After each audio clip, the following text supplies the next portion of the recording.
దేవునికి స్తోత్రములు. మీ అందరికీ నా వందనములు. ఈరోజు దేవుని వాగ్దానము. మీరు దేవునికి భయపడి ఆయనను మహిమపరచుడి. ప్రకటన గ్రంథం 14:7 మనం అందరం మన తండ్రి అయిన దేవునికి భయపడి తండ్రిని మహిమపరచాలి. మన సృష్టికర్త అయిన యెహోవా నామమునకు మనం అందరము మహిమపరచాలి. మన ప్రభువైన యేసుక్రీస్తు నామమును మనం అందరము కలిగి ఉన్నందుకు దేవుని స్తుతించాలి, ఆయనను ఘనపరచాలి. దేవుని యందు భయభక్తులు కలిగి జీవించాలి.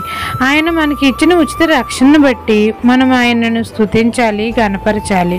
దేవుడు మనకి ఇచ్చిన కృపను బట్టి ఆయనను మహిమపరచాలి. ఆయన మనకి ఇచ్చిన స్వస్థతను బట్టి ఆయనను మహిమపరచాలి. అనుక్షణం కంటిపాపలా కాచి కాపాడుతున్నందుకు మనల్ని ఆయనను స్తుతించాలి. మనకి ఇచ్చిన నిత్య జీవాన్ని బట్టి మనం ఆయనను మహిమపరచాలి. మన ఆర్థిక ఇబ్బందులన్నిటి నుండి, సమస్యలన్నిటి నుండి, బాధలన్నిటి నుండి మనకు విడుదల కలగజేస్తున్నందుకు మన దేవుణ్ణి ఘనపరచాలి, స్తుతించాలి, మహిమపరచాలి. మన అందరి కొరకు మరలా రాని ఉన్న యేసేని బట్టి మనం అందరము ఆయనకు భయపడి ఆయనను మహిమపరచాలి. ఈ దిన వాగ్దానం మీ నా జీవితంలో నెరవేరాలని కోరుకుంటూ దేవుని సువార్త పరిచర్యలో మీ సహోదరి. ఆమెన్.